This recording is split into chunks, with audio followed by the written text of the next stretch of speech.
Hey everyone, I need to talk to you about the 2027 Chevy Bolt for just a little bit. But before I do that, I need to tell you about my Bolt, the 2023 Bolt EUV that I've been driving for almost 3 years now.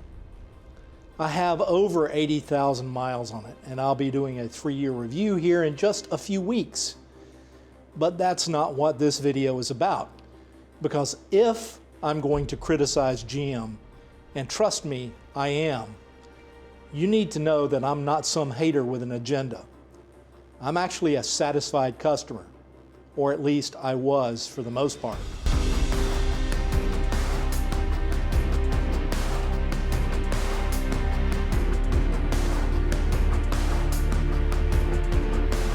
Now, I love this car. Let me be clear about that up front. It's practical, it's affordable, it gets me where I need to go without drama. I plug it in at night, wake up with my battery ready to run, and between this 23 Bolt and the 2017 Bolt that I owned before, I haven't thought about a gas station in over 6 years. Oh, and that's over 150,000 miles of pure electric driving, not including the miles that I've put on this Ioniq 5.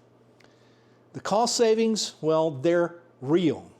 I've done the math. You can go back and watch the videos. In over 3 years, I've saved thousands of dollars, even when compared to my old 2016 Civic. I've had no oil changes, no transmission fluid changes, no exhaust systems rusting out, just tires and washer fluid. It's not a sexy car. It's not going to turn heads at a car show. But it works, and for most people, that's exactly what you need, something that works. But here's the moment I really decided this car was for me. Grace and I took a road trip to the mountains of Tennessee less than 2 months after we bought the car. I'd heard about Super Cruise and I'd tested it a little bit, and I hadn't really used it on the road yet. I figured it was a lot of it just marketing hype. Well, it wasn't. And 30 minutes into the drive on I-95, I engaged Super Cruise, took my hands off the wheel, and the car just tracked the lane, adjusted speed, and handled curves. I was monitoring, staying alert, but the car was doing all the driving work. And it was a breeze. It was a joy. I got to actually enjoy that drive for a change, take in some of the scenery, relax. I arrived less tired and more present, and that trip literally sold me. This wasn't just a cheap EV, this was a genuinely good car with technology that worked for the time being. So when GM announced in late 2025 that the Bolt would be coming back for 2027 after they had killed it in 2023, I should have been super excited. An affordable EV, a proven platform, lessons learned from all the battery recalls. This should be a win, right? But here's the thing. Ever since my trip to California back in October of last year to take part in the Bolt block party, GM has been on a tear against EV production. Because in that time between the Bolt block party and now, I've learned some things about General Motors, and what I've learned changes everything. And it's not about the car. It's about the company. So please allow me the time to explain. Remember when I started talking about the trip to Tennessee and that Super Cruise moment that sold me on this car? Well, it's gone again. For the third time since I've owned this car, Super Cruise has died. Now, it was set to expire in just over a month, and it would have cost me like $50 a month to keep it alive, so I was very likely going to let it expire because 90% of my drive in this car now is just commuting, because we do our trips in the Hyundai. And all of the other safety features on the car, the lane keep assist, adaptive cruise control, et cetera, so on and so forth, are working just fine. So here's what I am disappointed about. A little over a year into the ownership and at 42,000 miles, past the 36,000 mile bumper-to-bumper warranty, the telematics control unit died, the TCU. That's the brains that makes Super Cruise work. The repair was not cheap. It's a $100 part, cost over $1,000 to get it fixed. And it was not covered because I didn't pay $3,000 for the extended warranty. You know, those things that dealerships rip you off with to begin with. But okay, electronics fail. I get it. I paid for the repair, got it fixed, and moved on. And then just about a year later, the antenna, that little shark fin on the back, died. Different part, same result. Super Cruise dead again. And now it's dead for the third time, and I don't know why. And I'm not going to pay some goony goohoo at a dealership $200 just to hook up an OBD2 reader using a proprietary software package to read the codes. And no, my cheap OBD2 unit and the iPhone software just is not up to the task. So the feature that made me fall for this car to begin with, the thing that turned a road trip into joy, has failed 3 times in as many years. And here's what gets me. This is not some exotic sports car with bleeding edge tech. This is a Chevy. This is supposed to be the reliable, boring, just works brand. But they can't keep simple electronics working. Why? It's very simple, because GM isn't investing in EV infrastructure. They're not iterating on those systems. They're not committed to making them better. They're hedging. And when you hedge, you don't fix what's broken. You just wait for the next gas model to carry you through. So let's talk about the promises. In 2021, GM CEO Mary Barra stood up and announced GM's goal: 100% electric vehicles by 2035. At that time, she urged the entire industry to make a significant impact. She positioned GM as the leader in the legacy brands in the EV transition. That was the promise. But here's the reality. In June of 2025, analysts confirmed that GM had given up any hope of achieving that 2035 goal. When asked if the goal still exists, GM's response is, we still believe in an all-EV future. They're not committed. They're not on track. They believe in. Sort of like a fairy tale. And here are some inconvenient facts for those of you who are GM EV apologists. GM has had production cuts in the EV chain. They shifted factory zero to single shift operations, reducing output of large EVs like the Hummer EV and the Silverado EV. They've had battery production halts. They have idled their joint venture battery plants, Ultium Cells, in Ohio and in Tennessee for several months. They've had layoffs in that they've reduced workforce at EV and battery plants, with thousands of people affected by temporary and indefinite layoffs.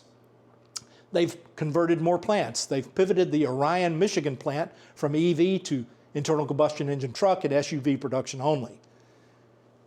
In the market factors, they've cited slowdowns in demand, reduced emission regulations, and the end of the federal EV tax credit as the main drivers for the slowdown. But did you hear that? Reduced emissions regulations. That's the real impact. They've recorded billions in charges for unused EV investment and supplier contract cancellations. Meanwhile, in 2025, GM spent $4 billion expanding gas, truck, and SUV production. That's Silverado, Sierra, Escalade. And just a few days ago, this month, they took a $6 billion write-down on their EV business, scaling back entire production lines on their entire EV line. Let me say that again. $4 billion into gas vehicles and $6 billion out of electric vehicles. That's not hedging anymore. That's choosing. And then we have the issue of Apple CarPlay. Customers have been begging, literally begging, for Apple CarPlay and Android Auto to come back to GM EVs. But in October of 2025, Mary Barra confirmed General Motors will remove CarPlay and Android Auto from all future vehicles, EVs, and internal combustion. Everyone gets their proprietary Google-based system whether you want it or not. Why? It's called control. They want to control your data, and they want subscription revenue. They want to lock you into their ecosystem so they can monetize every single mile you drive.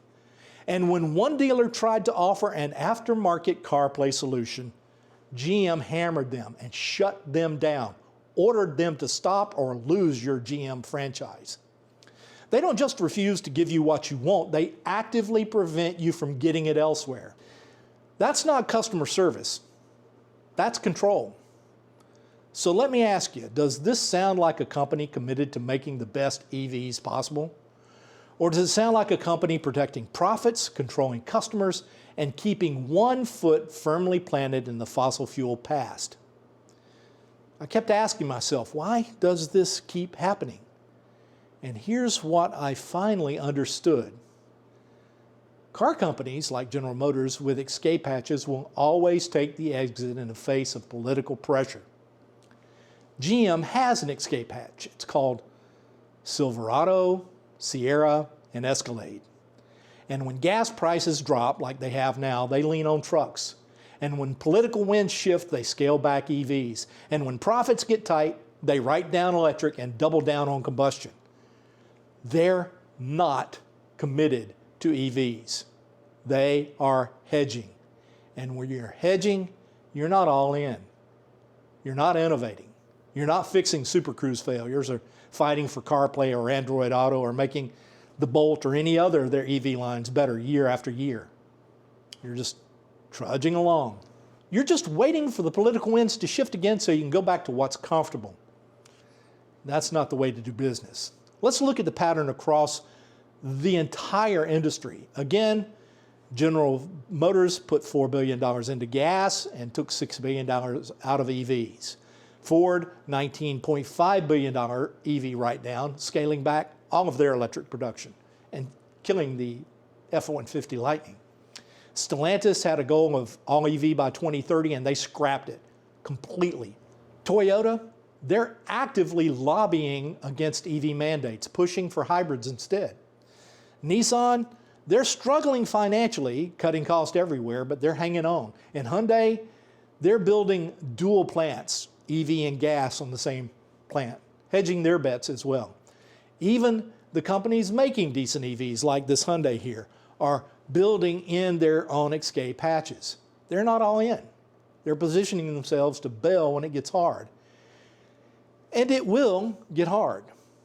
The Trump administration isn't just friendly to fossil fuels, they're actively and openly hostile to EVs, rolling back emission standards, gutting tax credits, and pushing narratives that EVs are a liberal agenda.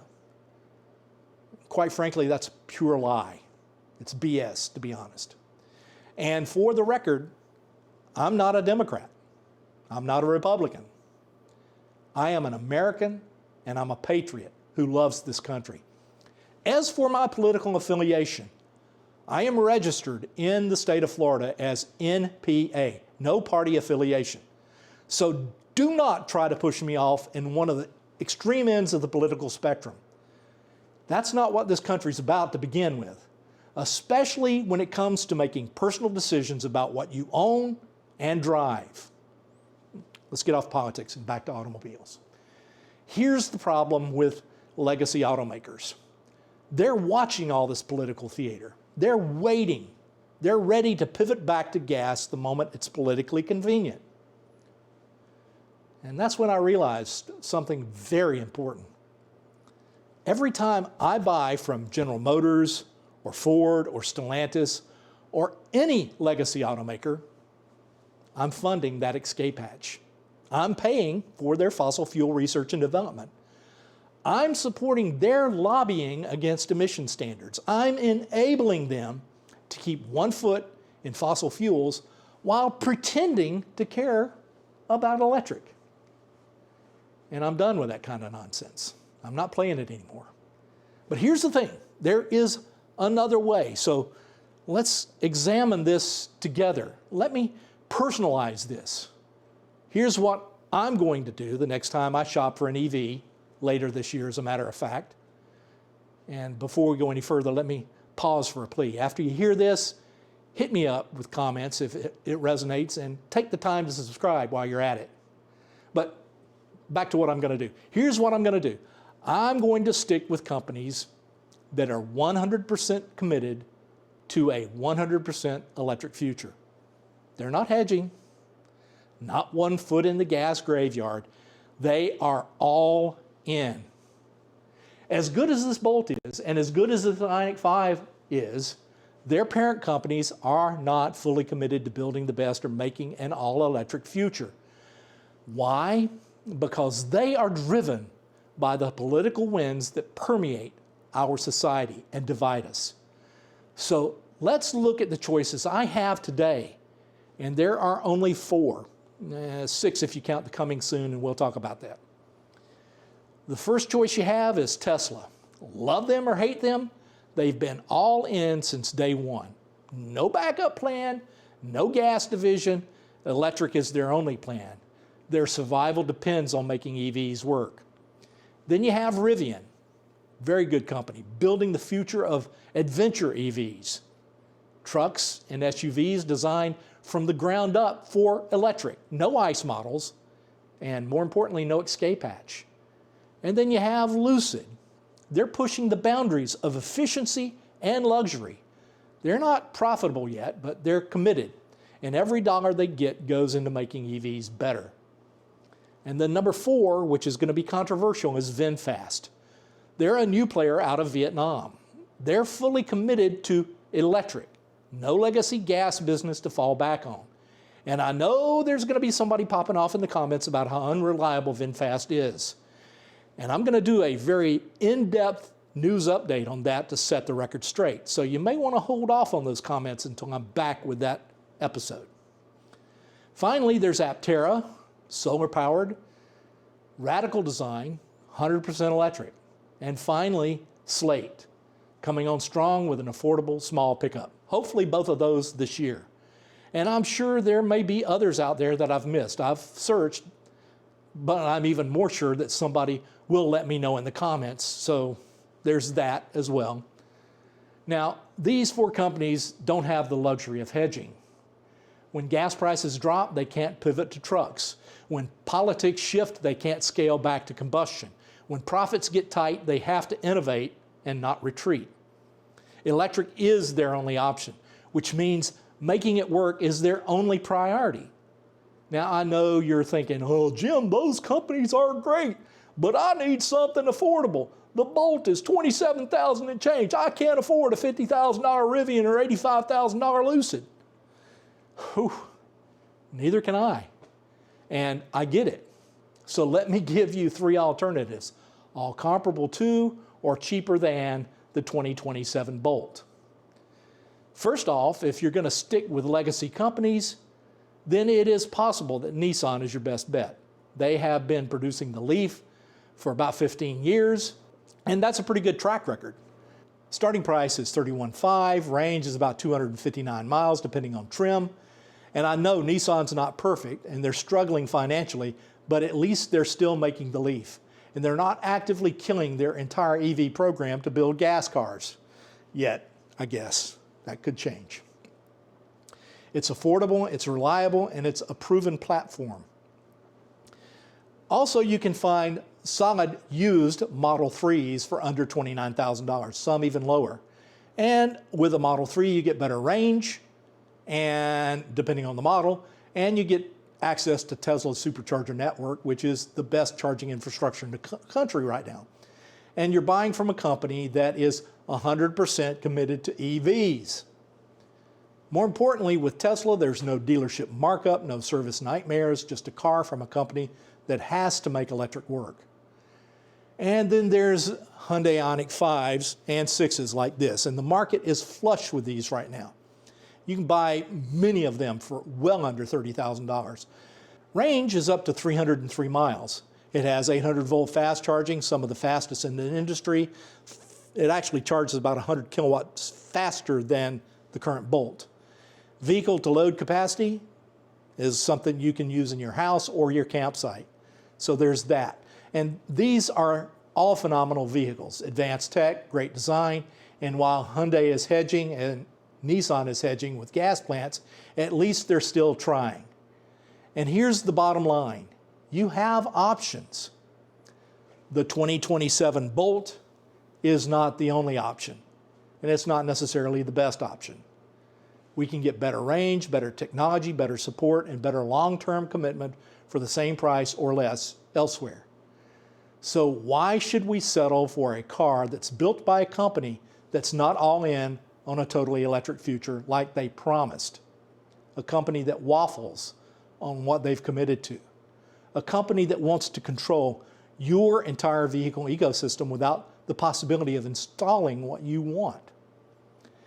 I'm going to let you in on a personal decision that Grace and I have discussed at length. I was fit to be tied when it hit me that the legacy automakers don't really give a rip about electric. Grace really had to talk me down from the ledge. I was going to come out and bloody their nose. But after some discussion, here's our decision and commitment. We will not buy a car from a company that's not 100% committed to electric vehicles. Not General Motors, not Ford, not Stellantis, not Toyota, not Nissan, not Hyundai, not Volvo, not BMW, not Mercedes. The list can go on and on and on. Because I've learned something as a long-term EV owner. The transition to electric isn't just about the car you drive. It's about the future we're building as humanity. The environmental concerns are real. Climate change is real, and I don't care if you agree with that statement or not.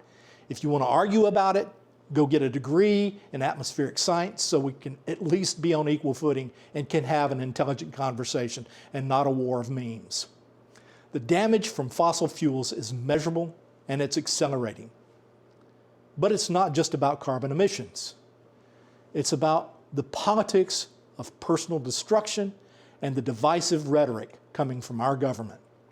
Right now, we have an administration backing big oil to the hilt, rolling back emission standards, gutting EV incentives, treating clean energy like it's a threat instead of a wonderful opportunity. And the legacy automakers, well, they're complicit. They lobby against stricter emissions. They fund politicians who protect fossil fuels. They build escape hatches so they can bail whenever it's convenient. When I buy from GM, I'm not just buying a car. I'm funding their internal combustion engine research and development. I'm supporting their lobbying. I'm enabling them to keep one foot in the fossil fuel past while pretending to care about an all-electric future. And I'm done with that. Because here's what I've realized. Dollars are votes. And where you spend them matters. When you buy from a 100% electric car company, every dollar you spend goes back to making EVs better, cheaper, more accessible. No internal combustion engine division siphoning resources. No dealership network fighting you.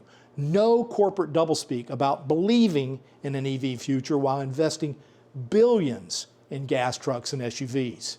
Just a company that has to make electric work because it's the only option they have. The future is electric, but only if you and I support the companies actually committed to building it. Not the ones hedging, not the ones waiting for politics to shift, not the ones with escape hatches, the ones who are all in. And that's my line in the sand.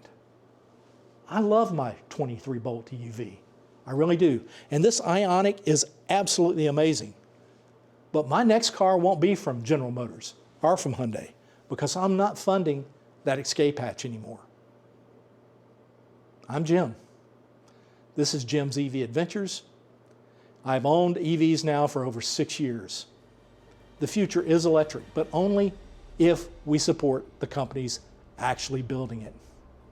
Thank you for your time.